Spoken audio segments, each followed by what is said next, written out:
दर्शकों, हमारे संस्कृत चैनल में आज आपका स्वागत है।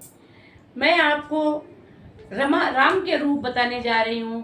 कल मैंने अकारांत, आकारांत, इकारांत, ईकारांत और उकारांत के रूप मतलब बताए थे। हमने आपसे ये कहा था कि किसमें आ लगता है, किसमें बड़ा आ लगता है, किसी में छोटी लगती है, किसमें बड़ी लगती है, किसमें ऊ और किसमें बड़ा ऊ लगता है।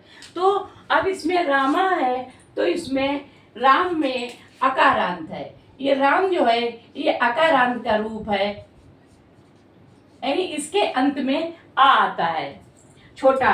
तो देखिए प्रथमा विभक्ति में रामः आ रहा है। रामः ये है रामो, नंबर 2 ये है रामा। तो ये जो रूप पढ़े जाते हैं वो इस तरीके से पढ़े जाते हैं। वो इस तरह से नहीं पढ़े जाते हैं कि ऊपर से नीचे के लिए हों। ये बाएं से दाहिने की तरफ को पढ़े जाते हैं। तो देखिए रामा, रामो, रामा। अब देखिए द्वितीय विभक्ति हुई है रामम, रामो और रामान। अब ये माँ है, इसमें आ आया है, इसमें माँ आया है। रामम, रामो, रामान। इसके पश्चात है रामेण, रामाभ्याम,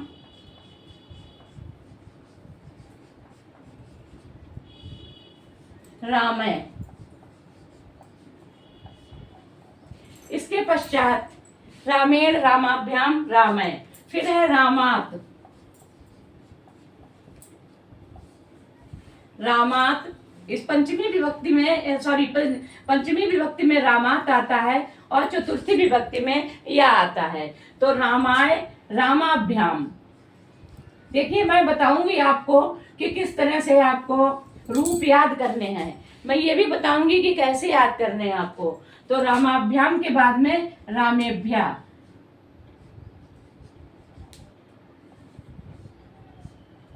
इसके पश्चात रामात आता है। रामात, रामाभ्याम और रामेभ्या। इसके पश्चात रामस्य, षष्ठी विभक्ति में अस्य आता है। तो इसमें आप ऐसे कर सकते हैं कि माँ आओ आन, एन आमाभ्याम अमय, इस तरह से कर सकते हैं। या आभ्याम एभ्या, आत आभ्याम एभ्या। इसके पश्चात फिर रामस्य, षष्ठी विभक्ति में अस्य आता है किसी भी विभक्ति में। रामस्य, रामयो, रामाणाम।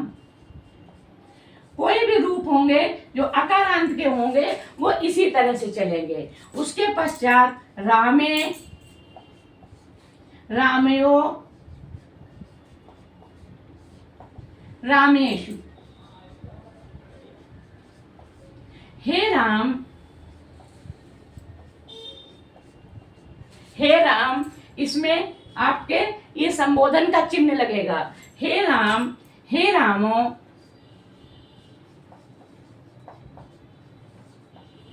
हे रामा, हे रामा। तो देखिए इसमें अब मैं आपको बता रही हूं कि इसको रामा, रामो, रामा, रामम, रामो, रामान, रामेण, रामाभ्याम, रामय, रामाय, रामाभ्याम, रामेभ्या, रामात, रामाभ्याम, रामेभ्या, रामस्य, रामयो, रामाणाम, रामे, रामयो, रामेषु। हे राम, हे रामो, हे रामा। तो ये पुल्लिंग के रूप हैं। पुल्लिंग के रूप है पुल्लिंग, स्त्रीलिंग, नपुंसकलिंग, 3 तरह के लिंग होते हैं। तो ये किस चीज के हैं? पुल्लिंग के हैं। इस तरह से मैंने आपको ये रूप बताए हैं। अब अकारांत के जो भी रूप होंगे जिसके बाद में आ लगेगा वो सब रूप इसी तरह से चलेंगे। और इसको पढ़ने का ढंग ये है, इस तरह से आप याद करेंगे। अब मैं आपको धन्यवाद करती हूँ और नमस्कार।